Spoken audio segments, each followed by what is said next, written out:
멀리 간 동무, 박신혜. 그래도 벌써 몇 년 전 일입니다. 우리 집 가까이 내가 참 좋아하는 동무 한 사람이 살고 있었습니다.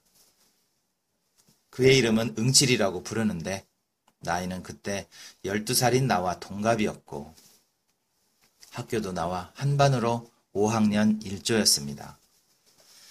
이 응칠 군이야말로 씩씩하고도 용기 있는 무척 좋은 동무였습니다.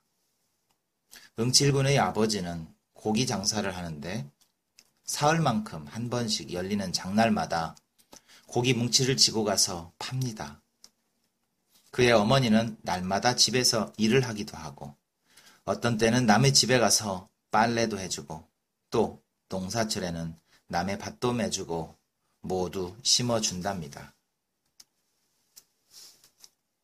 그리고 그의 동생은 10살짜리 계집아이 순금이하고 7살짜리 응팔이, 3살 되는 응구하고 도합 셋이었는데 순금이는 날마다 노는 사이 없이 어머니 일을 거들어서 참 부지런한 것 같습니다만 거의 날마다 그의 어머니에게 얻어맞고 단모퉁이에서 울고 있었습니다. 응팔이는 응구를 업고 길가에 나와 놀다가 무거우면 그냥 땅바닥에 응구를 내려놓고 저는 저대로 놀고 있으면 응구는 코를 젤젤 흘리며 흙투성이가 되어 냅다 소리를 질러 울기를 잘했습니다. 응칠이는 그래도 한날도 빠지지 않고 학교에 잘 다녔습니다. 공부는 나보다 조금 나을까요? 평균점은 꼭 같이 갑이었으니까요. 응칠이는 마음도 좋고 기운도 세고 한 까닭에 우리 반 생도뿐만 아니라 아무하고도 잘 놀았습니다. 아이들이 싸움을 하면 반드시 복판에 뛰어들어가서 커다란 소리로 웃기고 떠들고 하여 싸움 중재를 일수 잘해주기도 했습니다. 그러나 선생님에게는 거의 날마다 꾸지람을 받았습니다. 왜 월사금을 가져오지 않느냐? 왜 습자지를 가지고 안 왔느냐? 하고 벌을 서기도 자주였습니다. 그런데 어느 날 습자 시간이었습니다. 응칠이는 왜 청서를 한 번도 내지 않느냐? 하는 선생님의 말소리에 습자 쓰느라고 짹소리 없이 엎드려 있던 우리 반 생도는 모두 일제히 응칠에게로 고개를 돌렸습니다. 응칠이는 신문지 조각에 글자를 쓰던 붓을 멈추고 아무 대답이 없었습니다. 응칠이, 너 이리 오너라. 선생님은 웬일인지 몹시 노해 계셨습니다. 응칠이는 교단 앞으로 나와서 고개를 숙이고 섰습니다. 왜 너는 월사금도 벌써 반년치나 가져오지 않고 잡기장도 습자지도 도화용지도 아무것도 사지도 않고 학교에는 왜 다니느냐? 하고 선생님이 꾸지람을 하셨습니다. 아버지가 돈이 없다고 안 주어서요. 응칠이는 얼굴이 새빨갰습니다. 왜 아버지가 돈이 없어? 내가 돈을 받아가지고는 좋지 못한데 써버리는 것이겠지. 아닙니다.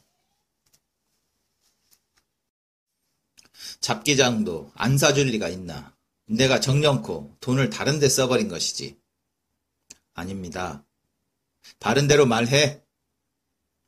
선생님은 그만 응칠의 뺨을 한 번 휘갈겼습니다. 선생님 용서하십시오. 아버지가 안 사주어요. 응칠이는 뺨에다 손을 대고 금방 소리쳐 울 것 같이 보였습니다. 그때 나는 가슴이 터질 것 같이 두근거려지며 응칠이가 가엾어 못 견디겠었습니다. 그래서 그만 벌떡 일어나서 선생님, 정말 응칠이 집에는 돈이 없어요. 잡기장 사려고 돈을 달라면 학교에 못 가게 합니다. 응칠이 아버지는 돈이 없어 밥도 못 먹는다고 야단을 합디다. 하고 나도 모르게 크게 소리가 터져 나왔습니다. 그래, 넌 어떻게 아느냐? 하고 선생님이 나를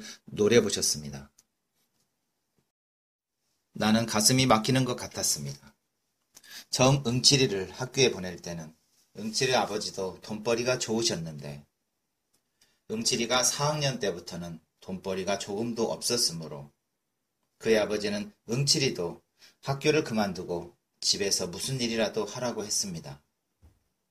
그러므로 월사금이나 학용품을 사려고 돈을 달라면 가지 못하게 하여 학교에는 왜 자꾸 다니면서 돈을 달라느냐고 야단을 했습니다.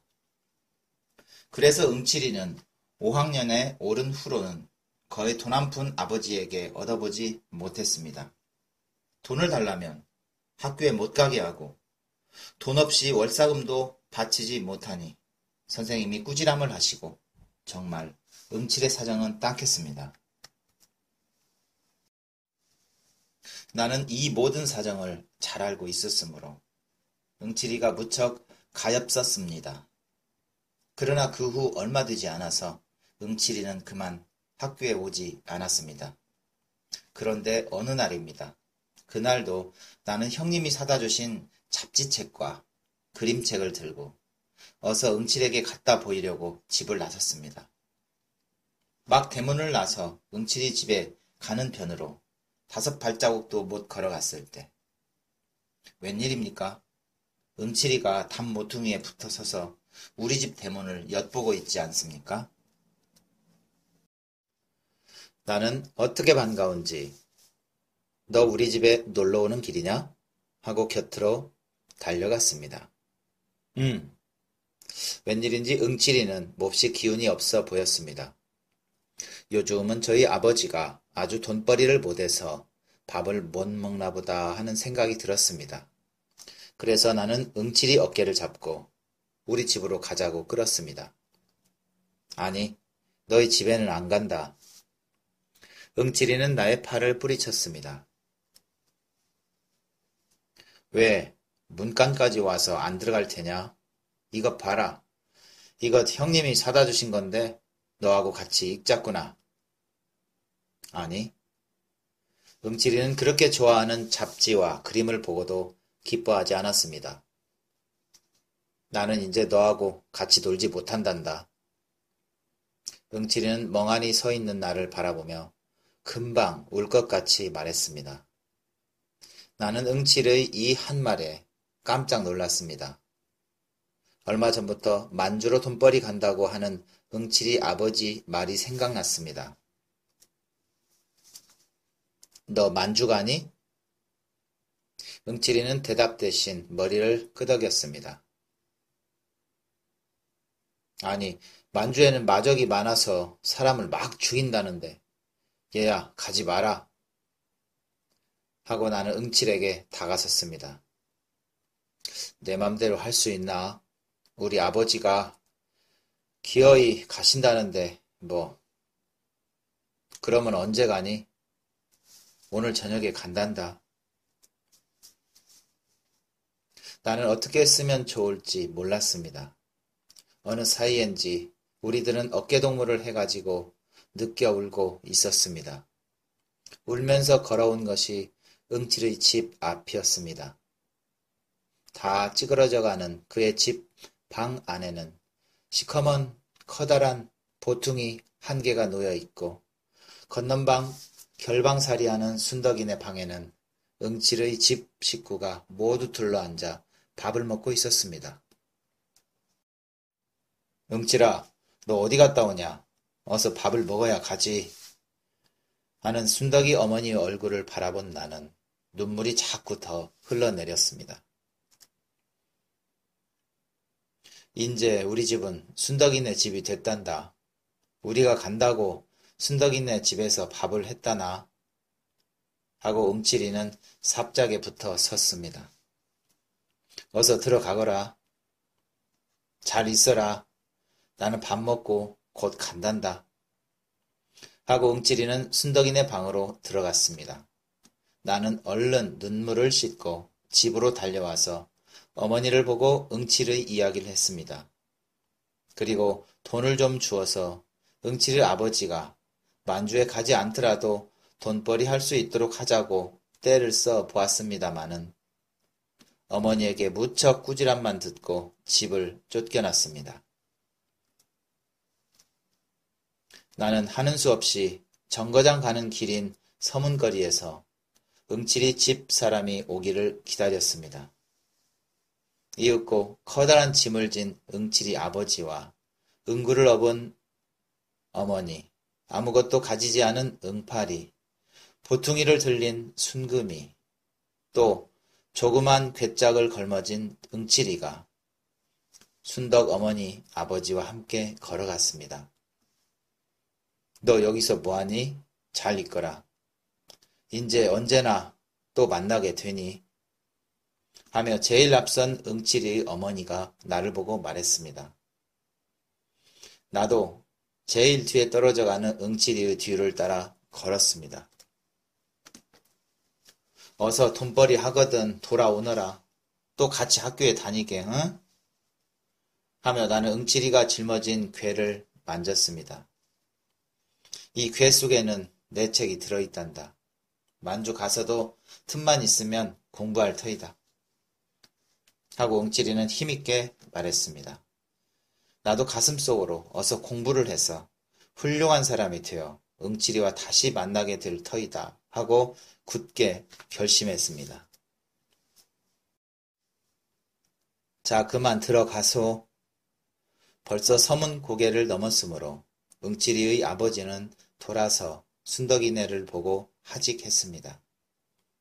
그러면 잘들 가소. 죽지만 않으면 다시 만나리. 순덕이네 엄마는 그만 울어버렸습니다.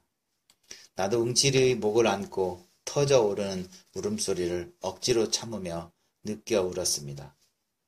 응칠이도 커다란 눈에 눈물이 고였습니다. 나는 가슴이 터져 나가는 것 같이 아팠습니다. 그래서 서로 목을 안은 채 참다 못해 소리쳐 울고 말았습니다. 응칠이 아버지는 나의 어깨를 쓰다듬으며 달래주셨습니다. 그의 눈에도 눈물이 고여 흐르고 있었습니다. 울지 말고 어서 돌아가거라 하며 응칠이의 팔을 잡아 끌었습니다. 나는 발버둥을 치며 응칠이의 뒤를 따르려 했으나 순덕이 어머니가 나를 꼭 붙잡고 놓지 않았습니다. 한 걸음 한 걸음 우리의 사이는 멀어져 갔습니다.